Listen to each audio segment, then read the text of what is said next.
അപ്പൊ നമ്മുടെ ദിയ കൃഷ്ണയുടെ സംരംഭമായിട്ടുള്ള OBY-OG നടന്ന തട്ടിപ്പുമായി ബന്ധപ്പെട്ട് കൂടുതൽ വിവരങ്ങൾ ഇപ്പോൾ പുറത്തു വന്നുകൊണ്ടിരിക്കുകയാണ്. സംഭവം എന്താണ് ഏതാണെന്നുള്ളത് ഒരുവിധം എല്ലാവർക്കും അറിയാലോ. ഇന്നലെ ഇതുമായി ബന്ധപ്പെട്ട് നമ്മളൊരു ഡീറ്റെയിൽഡ് വീഡിയോ തന്നെ ചെയ്തതാണ്. സംഭവം ദിയയുടെ സ്ഥാപനത്തിൽ കുറച്ച് കാലങ്ങളായി ജോലി ചെയ്യുന്ന 3 സ്റ്റാഫുകൾ കസ്റ്റമേഴ്സ് സാധനങ്ങൾ വാങ്ങിക്കുന്ന സമയത്ത് പണം ദിയയുടെ അക്കൗണ്ടിലേക്ക് അയപ്പിക്കുന്നതിന് പകരം അവരുടെ പേഴ്സണൽ അക്കൗണ്ടിലെ QR കോഡ് കാണിച്ചുകൊണ്ട് അവരുടെ അക്കൗണ്ടിലേക്ക് പണം വിടിപ്പിക്കുന്നു. എന്നിട്ട് ആ പണം ഈ 3 സ്റ്റാഫുകളും കൂടി വീതിച്ചെടുക്കുന്നു. ഇതാണ് കഴിഞ്ഞ കുറച്ച് കാലങ്ങളായി ദിയയുടെ കമ്പനിയിൽ നടന്നുകൊണ്ടിരിക്കുന്ന തട്ടിപ്പ് എന്ന് പറയുന്നത് അല്ലെ. ഇതുമായി ബന്ധപ്പെട്ട് ഒരുപാട് വാദപ്രതിവാദങ്ങളൊക്കെ ഇന്നലെ നടന്നിട്ടുണ്ടായിരുന്നു. അവസാനം ഇന്നലെ തന്നെ ഈ സ്റ്റാഫുകൾ തെറ്റ് ചെയ്തിട്ടുണ്ട് എന്ന് തലകുലുക്കി സമ്മതിക്കുന്ന ഒരു വീഡിയോ ദിയ പുറത്തു വിട്ടിട്ടുണ്ടായിരുന്നു. ദിയയുടെ കുടുംബം മുഴുവനും ആ 3 സ്റ്റാഫുകളെ ചോദ്യം ചെയ്യുന്ന ഒരു വീഡിയോ. അതിൽ അവർ കൃത്യമായി താങ്കൾ തെറ്റ് ചെയ്തിട്ടുണ്ട് എന്ന് തലകുലുക്കി സമ്മതിക്കുന്നുണ്ട്. എന്തായാലും കണക്ക് പ്രകാരം 69 ലക്ഷത്തോളം രൂപ ഈ സ്റ്റാഫുകൾ എല്ലാവരും കൂടി ദിയയെ പറ്റിച്ചിട്ടുണ്ട് എന്നാണ് പറയപ്പെടുന്നത്. എത്രയാണ്? 69 ലക്ഷത്തോളം രൂപ.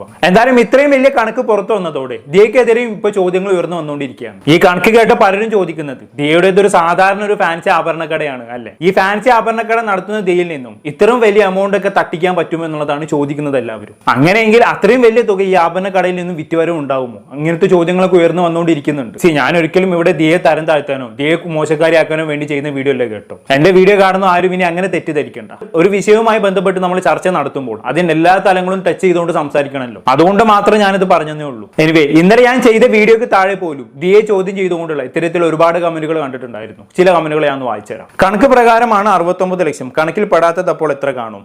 A small shop which generates 60k to 100k a month and 69 lakh is stolen by multiple UPI transaction and the family gets to know about this now only.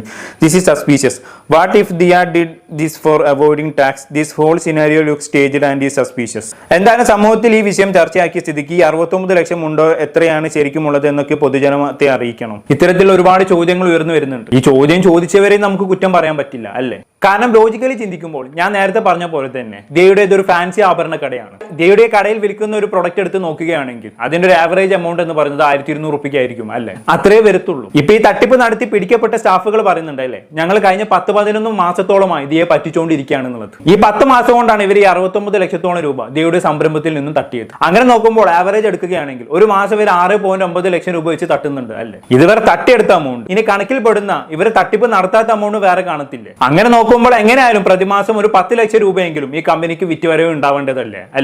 അങ്ങനെ വരുമ്പോൾ ഒരു ചോദ്യം അവിടെ ഉയർന്നു വരും, വെറും ഈ ഫാൻസി ആഭരണങ്ങൾ മാത്രം വിറ്റ് ഒരു കടയിൽ നിന്നും 10 ലക്ഷം രൂപയോളം വരുമാനം ഉണ്ടാക്കാൻ പറ്റുമോ എന്ന് അങ്ങനെ ചോദിച്ചു കഴിഞ്ഞാണെങ്കിൽ പറ്റുമെന്ന് തന്നെയാണ് എനിക്ക് പറയാനുള്ളത്. ഞാനിത് പറയാൻ കാരണം കുറച്ച് കാലങ്ങൾക്ക് മുമ്പ് ഞാനൊരു ആർട്ടിക്കിൾ വായിച്ചിട്ടുണ്ടായിരുന്നു. അതായത് ഈ ഓൺലൈനിലും മറ്റും വെറും കായവറുത്തത് മാത്രം വിറ്റിട്ട് ഒരു വീട്ടമ്മ എന്ന് പറയാൻ പറ്റില്ല, ഒരു സംരംഭം, അവര് പ്രതിമാസം സമ്പാദിക്കുന്നത് 4 ലക്ഷം രൂപയാണ് വെറും ഒരു ചിപ്സ് മാത്രം വിറ്റിട്ട്. ഇവർ ചെയ്യുന്ന പരിപാടി എന്താണ്? ഈ ഓൺലൈൻ പോർട്ടലുകളിൽ ഇവരുടെ പ്രൊഡക്റ്റിന്റെ ഫോട്ടോസ് അപ്ലോഡ് ചെയ്യും. അതുവഴി വരുന്ന ഓർഡർ എടുത്തിട്ടാണ് ഇവർ പ്രൊഡക്റ്റ് സെല് ചെയ്യുന്നത്. ഈ ഫ്ലിപ്കാർട്ട്, ആമസോൺ ഒക്കെ വഴി. അങ്ങനെ അവർ പ്രതിമാസം സമ്പാദിക്കുന്നത് 4 ലക്ഷത്തോളം രൂപയാണ്. അങ്ങനെ ചിപ്സ് വിറ്റ് ഒരാൾക്ക് 4 ലക്ഷത്തോളം രൂപ പ്രതിമാസം സമ്പാദിക്കാൻ പറ്റുമെങ്കിൽ ഒരു ആഭരണ കടയിൽ നിന്ന് പ്രതിമാസം 10 ലക്ഷം രൂപ ഈസി ആയിട്ട് സമ്പാദിക്കാമല്ലോ അല്ലെ. പിന്നെ ദിയ കൃഷ്ണ എന്ന് പറയുന്നത് സാധാരണക്കാരിയല്ല, ഒരു സെലിബ്രിറ്റി ഫേസും കൂടി ഉള്ള ആളാണ്. ദിയ വെറുതെ സോഷ്യൽ മീഡിയയിൽ ഒരു പോസ്റ്റ് ഇട്ടാണെങ്കിൽ തന്നെ കാണാൻ ലക്ഷക്കണക്കിന് ആൾക്കാരാണുള്ളത്. അങ്ങനെ വരുമ്പോൾ ദിയ ഒരു സംരംഭം തുടങ്ങി കഴിഞ്ഞാണെങ്കിൽ അതൊരു ഫാൻസി ആഭരണ കടയാണെങ്കിൽ കൂടി അവിടെ ഒരുപാട് ആളുകളെ കസ്റ്റമേഴ്സ് ആയി കിട്ടുമെന്നുള്ളതാണ്. അങ്ങനെ നോക്കുമ്പോൾ ഇത്രയും കമ്പനിക്ക് ടേൺ ഓവർ ഉണ്ടാകുന്നതിൽ നമുക്ക് സംശയിക്കാനൊന്നുമില്ല. അപ്പൊ അതിനുള്ള മറുപടി കിട്ടിക്കാണുമെന്ന് വിചാരിക്കുന്നു. ഇനി ഇന്നലെ ഇതുമായി ബന്ധപ്പെട്ട് ചർച്ച നടന്ന സമയത്ത് മനോരമ ന്യൂസിലെ റിപ്പോർട്ടർ ഒരു കാര്യം ഉന്നയിച്ചിട്ടുണ്ടായിരുന്നു. നമുക്ക് എന്തായാലും അതൊന്ന് കണ്ടോക്കാം.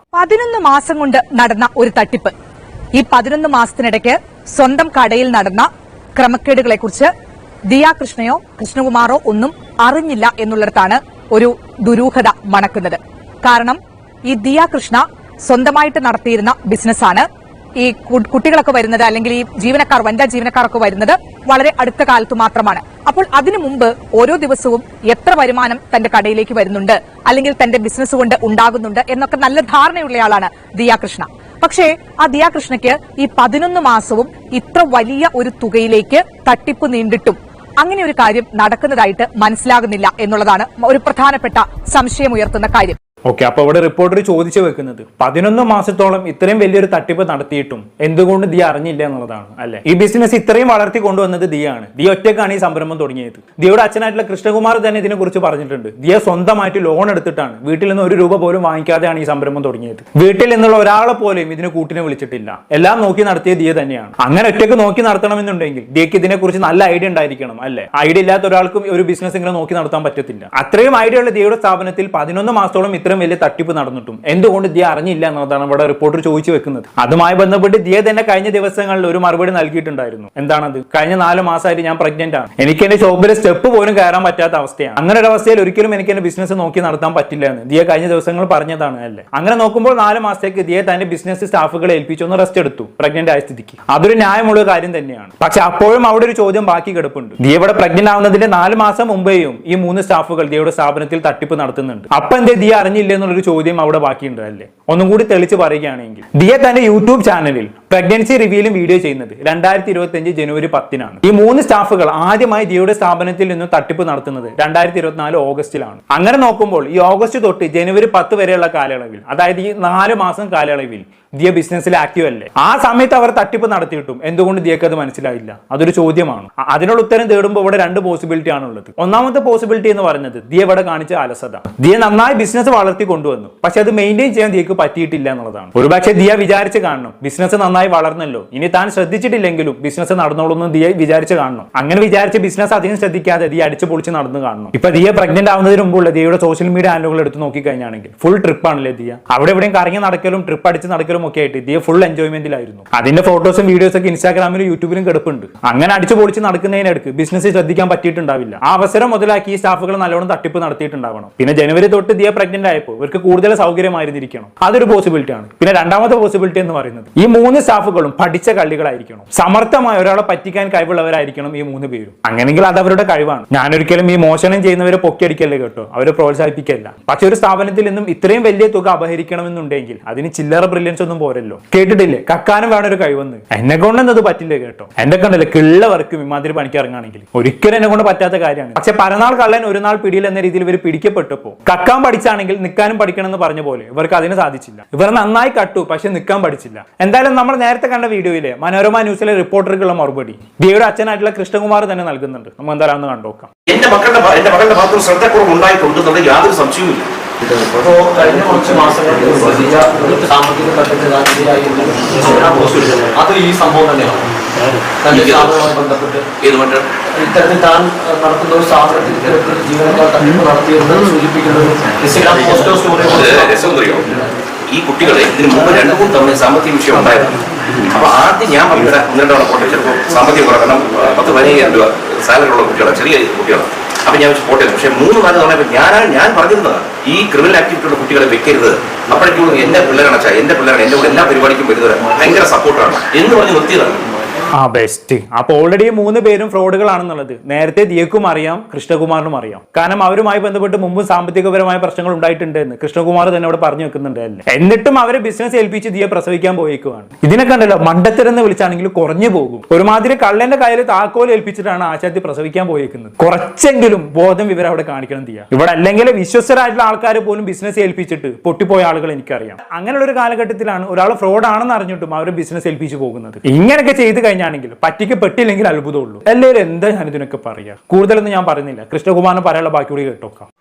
എല്ലാം നിങ്ങൾ നോക്ക്. ഇതൊന്നും ഞാൻ എന്തെങ്കിലും പറയുന്ന ഒരു കള്ളം ഇന്നലെ പറഞ്ഞതല്ല, ഇന്ന് പറഞ്ഞത് നിങ്ങൾ കേട്ടു നോക്കൂ. ആരും പറഞ്ഞു പഠിപ്പിച്ചല്ല. ഇന്നലെ കുട്ടികൾ പറഞ്ഞു സാമ്പത്തിക വിഷയങ്ങൾ ഉണ്ടായപ്പോൾ പിന്നീട് ശ്രദ്ധിച്ചില്ലേ. ഞാനത് ആദ്യമേ പറയുന്നുണ്ട്. ഇതിനകത്ത് എന്റെ മക്കളുടെ ഭാഗത്ത് ശ്രദ്ധക്കുറവ് ഉണ്ടായിട്ടുണ്ടെന്നുള്ള യാതൊരു സംശയവുമില്ല. അതുകൊണ്ട് ഞാൻ പറയുന്നത്, ഈ ബിസിനസ് തുടങ്ങുന്നവർ രാവിലെ തൊട്ട് വൈകുന്നേരം വരെ സകല കണ്ണും അവിടെ വെച്ചിരുന്നോണം. എല്ലാ മൂക്കൻ കോർണറിൽ കണ്ണുകൾ പോയിരിക്കണം. ഇന്ന് വളരെ നമ്മൾ ഇന്നത്തെ കുട്ടികൾക്ക് വരുന്നത് അവരുടെ വിചാരം ഈ ഓൺലൈനിലെല്ലാം കറക്റ്റ് ആയിക്കോളുന്നൊരു തോന്നലുണ്ട്. ആ ഓൺലൈൻ അവരിത് അയച്ചു ഇല്ല. ട്രഡീഷണൽ രീതിയിൽ നിങ്ങളുടെ ലെഡ്ജർ ഓരോ ഇതിനും വൗച്ചർ വെച്ച് എല്ലാത്തിനും കണക്കുണ്ടായിരിക്കണം. ഇല്ലെങ്കിൽ ഇത്തരം തട്ടിപ്പുകൾ നടക്കും.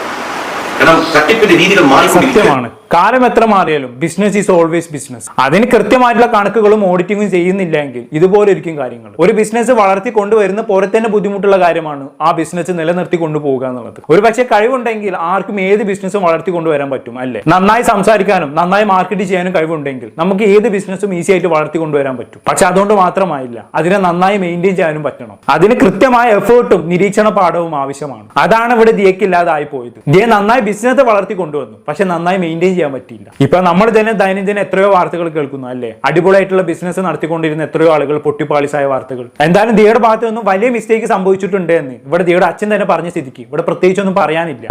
ഇവിടെ തട്ടിപ്പ് നടന്നിട്ടുണ്ടെങ്കിൽ ഒരു തരത്തിൽ അതല്ലെങ്കിൽ മറ്റൊരു തരത്തിൽ ഇവിടെ ദിയ ഉത്തരവാദിയും കൂടിയാണ്. ഇത്രയും ടേൺ ഓവർ ഉള്ള ഒരു കമ്പനിയായി ദിയയുടെ സംരംഭം മാറി സ്ഥിതിക്ക് നന്നായി ശ്രദ്ധിക്കണമായിരുന്നു. ഇത്ര അലസത കാണിക്കാൻ പാടില്ലായിരുന്നു. മറ്റുള്ളവർക്കും കൂടി ദിയയുടെ ഒരു സംഭവം വലിയൊരു പാഠമായി മാറട്ടെ. കൂടുതലൊന്നും ഞാൻ ഇവിടെ പറയുന്നില്ല. എന്താണെന്ന് കേട്ട് നിങ്ങൾക്ക് തോന്നുന്നത് താഴെ കമന്റ് ബോക്സിൽ രേഖപ്പെടുത്തുമല്ലോ. അടുത്തൊരു ടോപ്പിക്കുമായി വീണ്ടും കാണാം.